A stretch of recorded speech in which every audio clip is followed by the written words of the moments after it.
Carlos Sañay de la Bastida. Bienvenida, Carlos. Muy buenos días, estimado Gino, muchísimas gracias por tu invitación. Un cordial saludo a todos los oyentes de Teleradio, Radio TV, también a los miembros del panel, Víctor Hugo, etcétera. Ángel Erazo. Ángel Erazo.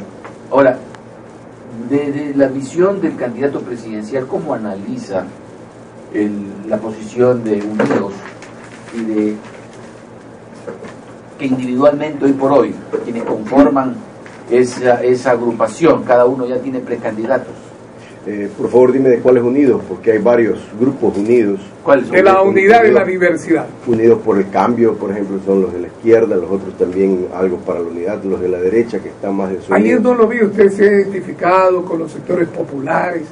Ayer se reunieron en Quito los de la Unidad por el Cambio, estuvo doña Lourdes Tibán, Alberto Acosta, Concertación, bueno, y todas estas agrupaciones, e incluso dirigentes sindicales, laborales, y se incluyó la participación del prefecto de la ciudad. Yo buscaba en la televisión dónde está el representante de Venceremos, don Carlos Sañay de la Bastida.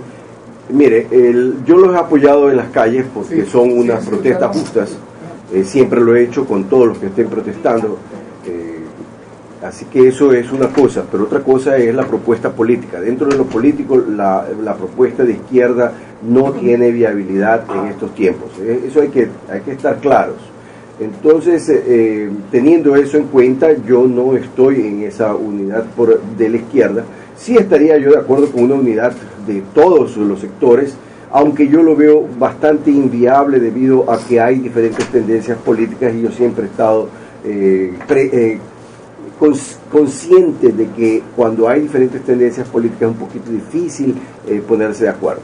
Eso, pero mi tendencia, yo siempre lo he dicho, es tendencia netamente de centro, porque en la parte política es social, con educación y salud gratuita para todos, pero cómo conseguir los recursos, yo lo he mantenido desde el año 2006, cuando incursioné en política nacional, de que es necesario conseguirlo a través de lo que tenemos nosotros en la cancha política internacional, y eso es dentro de la globalización. Esto es liberal en lo económico, es necesario dar las condiciones necesarias para que las empresas crezcan, las pequeñas, medianas y más grandes, para que ellas puedan crecer. Para que ellas puedan crecer es necesario bajar las tasas de interés.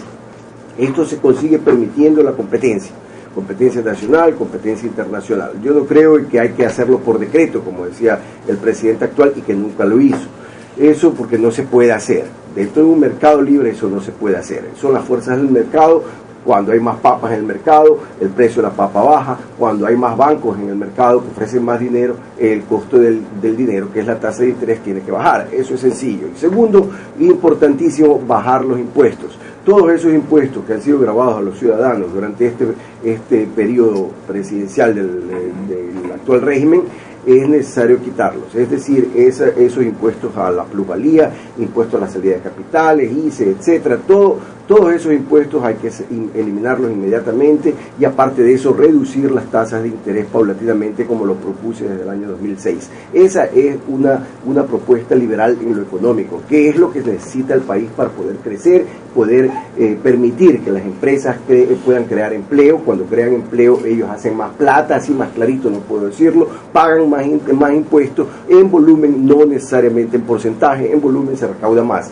Entonces gana el empresario o las empresas, gana también el Estado porque recibe más ingresos, ya que los desempleados entrarán al mercado laboral porque van a trabajar, van a ganar sueldos y salarios, van a pagar impuesto a la renta en sueldos y salarios, y también IVA en su consumo que hoy no tienen. Es decir, ganan todos. Esto es muy sencillo, es una propuesta liberal en lo económico. Por esa razón yo no estoy con ese sector de izquierda. Yo creo que de aquí en adelante, para muchos años, propuestas de izquierda no son viables. Carlos, parecería que la mayoría, no digo todos, de los candidatos presidenciales, líderes políticos, de partidos y movimientos, hacen mutis en la sociedad frente a hechos que son evidentes de corrupción, y nadie, y me refiero a líderes como por ejemplo el alcalde de Guayaquil, que es un líder nacional porque dirige un partido que incluso ha tenido ya 2 presidentes de la República en su palmarés histórico, pero no dicen nada, por ejemplo, escándalos como los que se dan en Petroecuador, a la inacción del Contralor General del Estado, del fiscal, Entonces estas cosas, anoche conversaba con un grupo de amigos, que parecería que en los cafés, ahí sí pues salen toditos, hablan lo que no deberían ni siquiera hablar, pero que públicamente tienen un miedo y un terror de decir, entonces estas cosas, ¿hasta cuándo va a seguir este silencio, que es cómplice para mí de la situación que vive el país?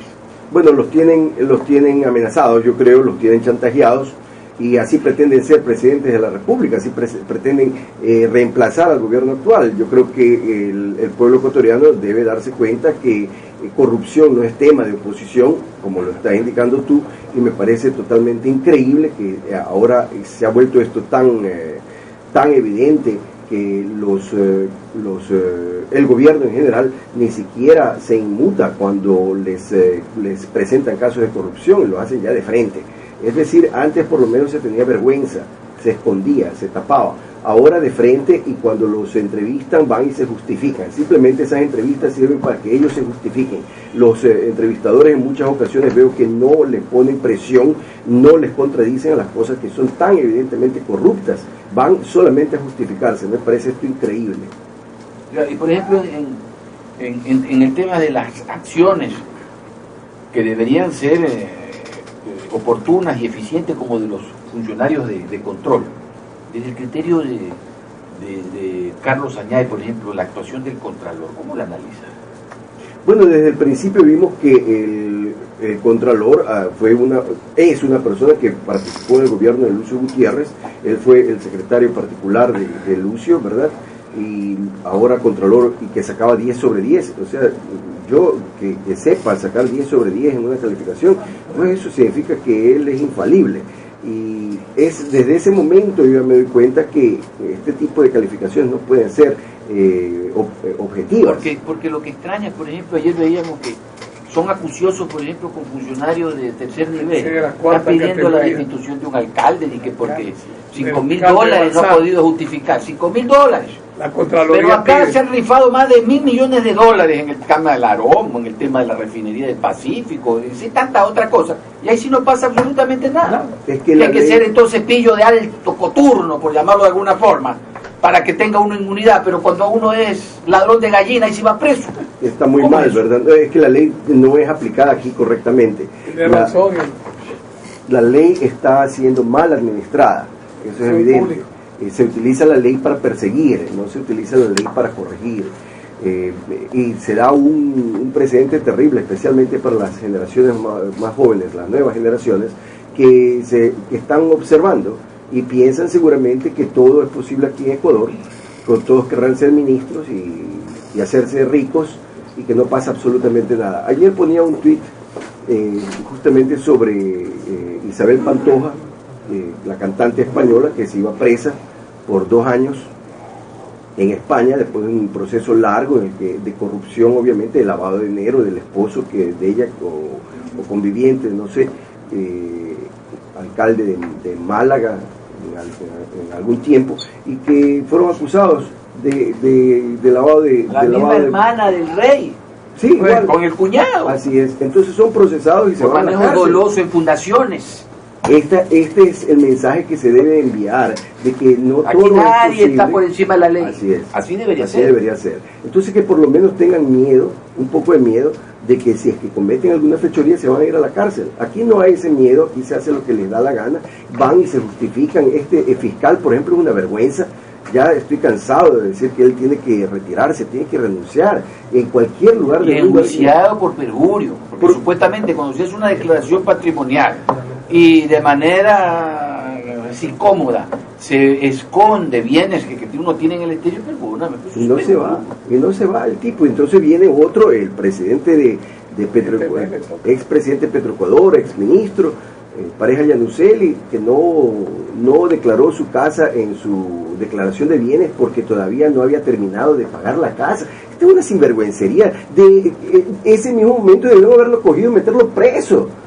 Esto es perjurio. Venga acá, usted mismo lo está diciendo, métanlo al tarro. Relevo de prueba. Ahora, ¿cómo analiza Carlos Añay de la Bastida, candidato a la presidencia, este aparente contencioso entre el presidente y el ministro de la Defensa con las Fuerzas Armadas? ¿Será esto una cortina de humo o es que hay algo de fondo realmente en el tema? Bueno, no creo que sea cortina de humo, pero sí creo que hay un poco de descontento, pero también debemos tener en cuenta que estas Fuerzas Armadas han sido comprometidas por el presidente de la República y su gobierno desde el principio. Cuando empezó esta administración, le dieron a los marinos, A las Fuerzas Armadas en general, a las Fuerzas Armadas en general, le dieron para que manejen Petroecuador, y esto se podía hacer por 2 meses con una prórroga de 2 meses en estado de Constitución, nada más, es decir, lo máximo que ellos podían haberse quedado 4 meses, pero ellos se prestaron para quedarse 2 años. Desde ahí empezaron mal. Entonces están comprometidos porque en ese lapso de 2 años no solamente que han estado comprometidos los más altos oficiales que ahora ya están retirados, sino los subalternos. Y yo creo que hasta los que están actualmente en las Fuerzas Armadas también fueron participantes de ese hecho que está mal. Vamos a ir a un corte y regresamos con el ingeniero Carlos Añaz de la Barrera.